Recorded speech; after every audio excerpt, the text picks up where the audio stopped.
Good morning बच्चों। Dimensions unit dimension chapter चल रहा था अपना, और आपको आई थिंक आपको बहुत मजा आ रहा होगा चैप्टर को पढ़ने में, क्योंकि सारे न्यूमेरिकल्स बेस अपन चल रहे हैं। अपन ने थ्योरी पार्ट्स को बिल्कुल न्यूमेरिकल पार्ट्स में कन्वर्ट कर दिया है और बड़ा मजा आ रहा है। मुझे पढ़ाने में तो बड़ा मजा आ रहा है, आपको पढ़ने में मजा आ रहा है नहीं आ रहा, या कमेंट सेक्शन में मुझे बता सकते हैं आप लोग। चलो, तो डायमेंशंस के बहुत सारे क्वेश्चंस मैंने आपको करवाए थे और आपने करे भी होंगे घर पे बहुत सारे क्वेश्चंस। आई थिंक मैंने जो क्वेश्चंस करवाए थे वो तो आपने करके देखे होंगे। ठीक है, चलिए तो उसके बाद अपन बात करते हैं। अब मैंने सामने क्वेश्चन लिखा हुआ है, ये है तो डायमेंशन का क्वेश्चन, लेकिन बहुत डिफरेंट टाइप का क्वेश्चन मैंने आज अपन ने लिया है यहाँ पे। 11th क्लास के लेवल तक डायमेंशंस के जो क्वेश्चंस आते हैं वो तो हो चुके हैं। अब अपन थोड़ा सा अच्छे लेवल पे जाने की कोशिश कर रहे हैं, कंपटीशन लेवल पे जाने की कोशिश कर रहे हैं। और जिस तरह का क्वेश्चन मैंने आपको यहाँ पर लिखा है, आपको विश्वास दिलाता हूं मैं कि ऐसे क्वेश्चंस कंपटीशन एग्जाम्स में बहुत मिलते हैं। ठीक है, हाँ, तो अपन बात करते हैं सबसे पहले कि फंडामेंटल क्वांटिटीज कौन कौन सी होती हैं, बताओ।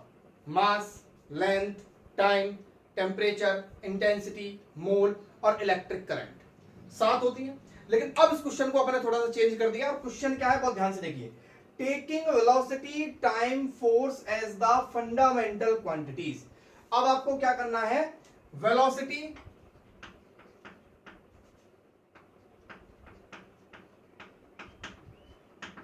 यानी कि v, फोर्स यानी कि F, और टाइम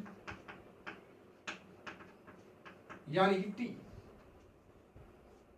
आपको केवल जो क्वांटिटी क्वेश्चन में गिवन है, वेलोसिटी, फोर्स और टाइम, इन्हीं को आपको फंडामेंटल मानना है। m को, l को, i को, t को, इनको फंडामेंटल क्वांटिटी नहीं मानना है, k को। ठीक है ना, ये v, f और t की टर्म्स में ही आंसर देना है। और आगे देखिए क्या लिखा हुआ है, find the dimension of the mass. Mass की डायमेंशन निकालिए। ओके, अरे सर ये तो बड़ी दिक्कत हो गई। मास की क्या डायमेंशन होती है? मास तो खुद एक फंडामेंटल क्वांटिटी m है, लेकिन मास तो अब हमको फंडामेंटल क्वांटिटी माननी नहीं है ना। तो देखिए, अब ऐसे क्वेश्चंस में आपके दिमाग में चीजें स्ट्राइक करनी चाहिए, और आपके दिमाग में चीजें तभी स्ट्राइक करेंगी जब आपको बहुत सारे फॉर्मूले जो है उनको प्रैक्टिस में होंगे। तो देखिए यहां पर ना, सबसे पहले मुझे फोर्स का फॉर्मूला आता है। मैं FORCE, फोर्स यानी कि F को लिख देता हूं MLT-2। किसी बच्चे को प्रॉब्लम तो नहीं है डायरेक्ट लिखने में? MLT-2 लिख दिया मैंने, क्योंकि सबको पता है, याद करनी है ये तो। अब यहां से मैं अगर m की डायमेंशन निकालूं तो m की डायमेंशन क्या आएगी? F, ऊपर F आएगा, नीचे आ जाएगा LT-2। ठीक है सर, F ठीक है चल जाएगा सर, T चल जाएगा, F चल जाएगा सर, क्योंकि F तो फंडामेंटल क्वांटिटी है, इसकी टर्म्स में तो आंसर देना है मुझे। सर T भी चल जाएगा सर, L नहीं चलेगा। अच्छा कोई बात नहीं, L नहीं चलेगा तो देख आगे, वेलोसिटी क्या होती है? LT-1। यहां से L निकाल ले भाई, L बराबर क्या आ जाएगा? L बराबर आ जाएगा V/T-1। T-1 ऊपर जाएगा तो क्या हो जाएगा? VT। तो L की डायमेंशन क्या निकाल दी बेटा? VT निकाल दी। तो M बराबर क्या हो जाएगा? F/, ये हो जाएगा VT इंटू T⁻²। क्लियर? तो ये क्या हो जाएगा? F, नीचे V, और ये T⁻1 और ये T⁻², क्या बचेगा? T⁻1। तो M बराबर क्या हो जाएगा बोलो? F, T ऊपर जाएगा T, और V ऊपर जाएगा V-1। तो मास की डायमेंशंस क्या होगा ये चेक कर लो भाई, FTV-1। तो आपने देखो मास की डायमेंशन निकाल दी, केवल और केवल किसकी टर्म्स में? फोर्स, टाइम और वेलोसिटी की टर्म्स में। ओके, नेक्स्ट अपना क्वेश्चन है, if density, acceleration due to gravity and frequency n are the fundamental quantities, इनको फंडामेंटल क्वांटिटीज मानना है, then find the dimension of the force. Clear? AIIMS 2002 में आया हुआ क्वेश्चन है, और मैं बता रहा हूं आपको, अब तक मैंने आपको डायमेंशन के जितने भी क्वेश्चंस करवाए हैं ना, उनमें बहुत बहुत इंपॉर्टेंट सीरीज में ये क्वेश्चन जो है अपना स्थान रखता है। तो बहुत ध्यान से समझें इस क्वेश्चन को, क्योंकि अगर आपको ये क्वेश्चन समझ में आ गया तो आप इस तरह के क्वेश्चंस को बहुत चुटकियों में करने लग जाओगे। क्लियर? इफ डेंसिटी E, तो E बराबर, मैं E लिख रहा हूं, डेंसिटी का मतलब समझ गए? डेंसिटी बराबर होता है mass upon volume. Mass upon volume यानी कि m/L3, मास अपन वॉल्यूम याद करो पिछले लेक्चर्स। तो ई की जो डायमेंशन हो गई वो हो गई ई बराबर ml-3। क्लियर है? इसको डब्बे में बंद कर देता हूं, भग नहीं जाए। क्लियर? उसके बाद acceleration due to gravity g, acceleration है ना, तो LT-2, इसको बंद कर दो। क्लियर? और उसके बाद फ्रीक्वेंसी n 1/t, यानी t की पावर -1।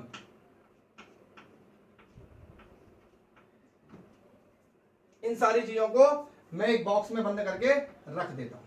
क्लियर है? जैसे क्वेश्चन को मैं कर रहा हूं वैसे ही हर क्वेश्चन को करने की प्रैक्टिस करें। ठीक है?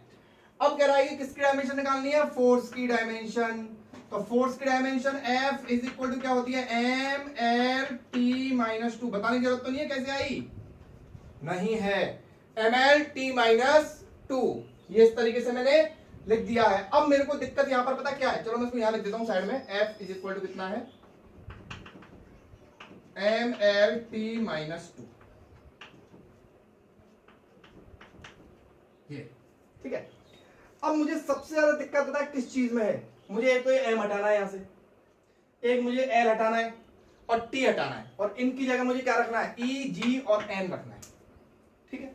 तो देखिए सबसे पहले मैं m कैसे हटाऊंगा? m की जगह क्या लिख सकता हूं मैं? e अपॉन, देखिए m की जगह l इसके नीचे आएगा, e अपॉन l की पावर -3, यानी कि EL3। लेकिन सर L तो आ गया इसमें, L तो चाहिए नहीं ना। कोई बात नहीं, रुकिए अभी L यहां से निकालो। L G अपॉन T की पावर -2। ठीक है? यानी कि इसको ऊपर ले जाऊं तो ये क्या आ जाएगा? GT²। सर इसमें तो हमको T भी नहीं चाहिए, इसमें तो T आ गया। आएगा। अब देखिए क्या है कि n बराबर t की पावर -1 है। अब पूरा खेल ये करेगा, n बराबर t की पावर -1 है, तो यहां से t बराबर क्या हो जाएगा? n की पावर -1। बोलो होगा नहीं होगा? भाई n बराबर 1/t है ना, तो t बराबर 1/n हो गया, तो t बराबर क्या हो गया? n-1। तो मैं इस l की जगह g t² है, तो t बराबर n-1 है, तो t² क्या हो जाएगा? n की पावर -2 हो जाएगा नहीं हो जाएगा? बोलो। क्लियर? ओके, तो L आ गया। चलो L का, सर इस L को यहां भी रख दो उठा के, सर मजा आ जाएगा। ओके, मजा ले लेते हैं। E, ठीक है, L की पावर 3 है, तो ये क्या हो जाएगा? G n की पावर -2 की पावर 3। L की जगह में रख दिया तो क्या हो जाएगा? देखिए ये हो जाएगा E G3, ठीक है, और n की पावर -6। ये आपके पास m की डायमेंशन हो चुकी है क्लियर। ठीक है? m क्या है? अब आपको रखना है फोर्स में। दिख रहा है सबको? देखो F is equal to, m की जगह क्या रखना है बच्चों? EG³ n-6, EG³ n-6 रख दिया। L की जगह क्या रखना है? G n की पावर -2, G n की पावर -2, और t-2, भाई t की पावर -1 बराबर n है, तो t की पावर -2 बराबर क्या होगा? n²। सब कुछ कंप्लीट रख दिया है। ठीक है? अब देखिए n की पावर -2 से n की पावर 2 कट गया। ठीक है? अब ये आया f की डायमेंशन आई e, g का क्यूब और g की पावर 4 और n की पावर -6, और ये आपके पास फोर्स की डायमेंशन आ गई in the terms of density, gravitation due to gravity, due to acceleration और फ्रीक्वेंसी की टर्म्स में। अब होता क्या है कि एग्जाम में जब ये क्वेश्चन आता है ना, एम्स में जब ये क्वेश्चन आया था तो उसमें क्या था? ऑप्शन कैसे रहते हैं? ई, एक ऑप्शन में होता है g की पावर 3, एक ऑप्शन में होता है g की पावर 2, एक ऑप्शन में होता है n की पावर -1, एक ऑप्शन में होता है नन ऑफ दीज वाले क्वेश्चन में तो बड़ा खतरा रहता है, पता नहीं लग पाता सही है नहीं है। लेकिन क्वेश्चन का स्टैंडर्ड देखिए, क्वेश्चन का स्टैंडर्ड रियली बता रहा हूं बहुत ही इंपॉर्टेंट क्वेश्चन है ये। डॉक्टर ऐसे थोड़ा ना बन जाएगा आप एम्स के अंदर, इस तरह के क्वेश्चन आपको सॉल्व तो करने पड़ेंगे। ठीक है? चलिए तो एक क्वेश्चन और लेते हैं अपन। AIPMT 2016 का आया हुआ क्वेश्चन है, if the velocity of light c, velocity of light क्या होती है? c, तो c जो है उसकी डायमेंशन मेरे हिसाब से LT माइनस वन होती होगी, आपके हिसाब से क्या होती है, यही होती है ना, LT माइनस वन, क्योंकि हर वेलोसिटी की डायमेंशन क्या होती है, LT minus one. Acceleration due to gravity G बराबर LT माइनस टू, क्लियर है, okay. And atmospheric pressure P is equal to, pressure बराबर क्या होता है, फोर्स अपॉन एरिया, तो force MLT minus two, area L square, L से L cut गया तो हो जाएगा ML minus one T minus two. बहुत इंटरेस्टिंग क्वेश्चन है, देखना बहुत मजा आएगा इसको करने में भी। क्या है, डायमेंशन किसकी निकालनी है, लेंथ की, ठीक है।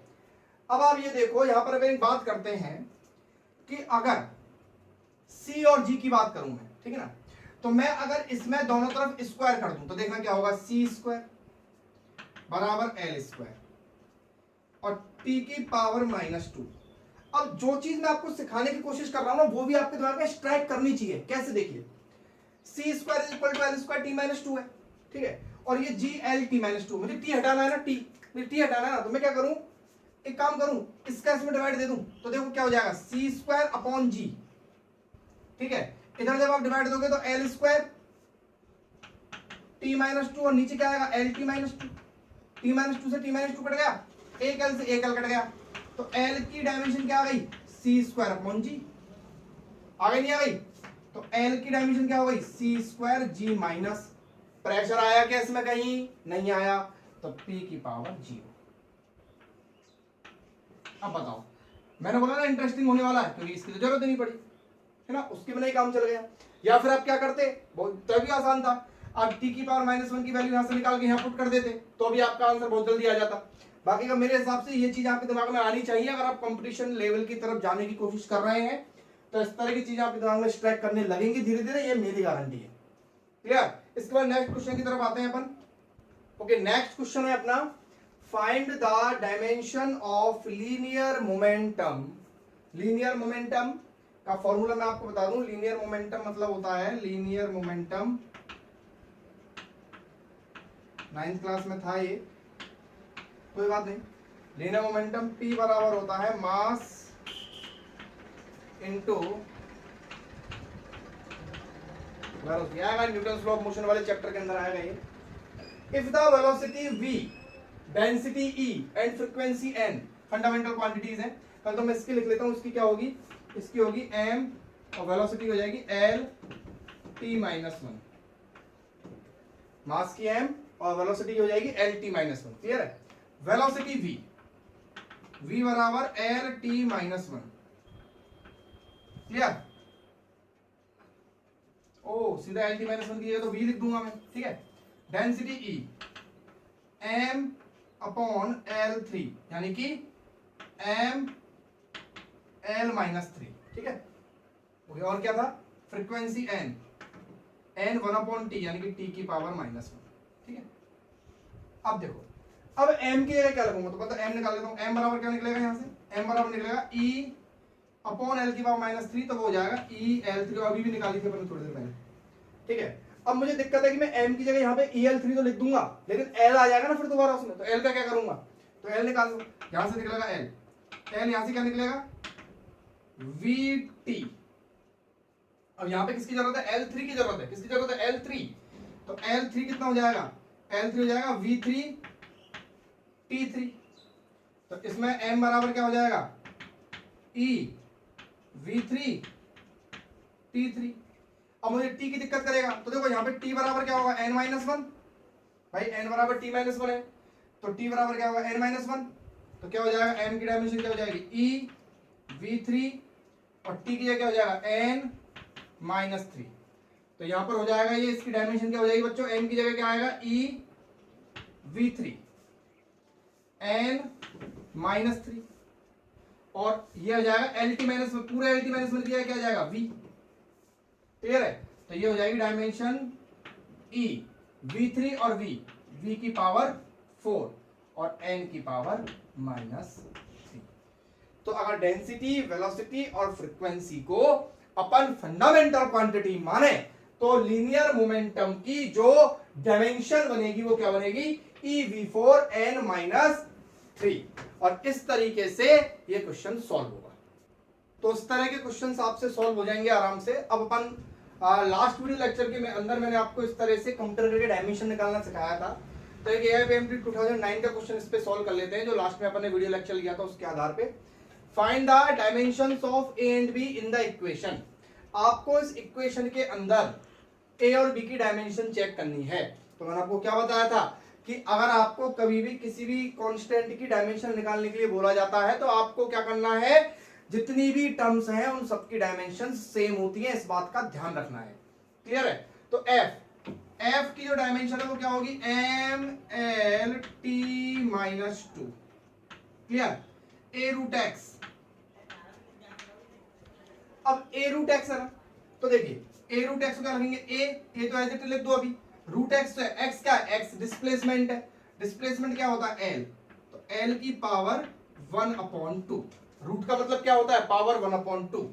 ठीक है। दूसरा है B T²। तो इसकी डायमेंशन क्या होगी, B और T²। क्लियर है? अब देखिए ये दोनों चीजें बराबर है आपस में, ये दोनों चीजें बराबर तो क्या होगा, A L की पावर 1/2 बराबर MLT-2। ठीक है। तो यहां से A निकालेंगे तो A का क्या हो जाएगा, देखिए MLT-2 अपॉन L की पावर 1/2। तो L की पावर 1/2 से ये कटेगा, तो डायमेंशन क्या आ जाएगी, M L की पावर 1/2 T-2। क्लियर है? इसी तरीके से इसकी डायमेंशन कैसे निकालेंगे, BT2 is equal to MLT-2। तो यहां से B बराबर क्या हो जाएगा, MLT-2 अपॉन T2। तो डायमेंशन क्या हो जाएगी, MLT की पावर 4। तो इस तरीके से अपन बहुत सारे क्वेश्चंस और भी सॉल्व कर सकते हैं। ठीक है। तो एक तो डायमेंशन चेक करना, एक डायमेंशन निकालना, डायमेंशन कंपेयर करना, किन्हीं और दूसरी क्वांटिटीज को फंडामेंटल क्वांटिटीज मानकर किसी दूसरी क्वांटिटी की डायमेंशन निकालना। इस तरह के क्वेश्चंस मेडिकल एग्जाम्स के अंदर बहुत ज्यादा पूछे जाते हैं।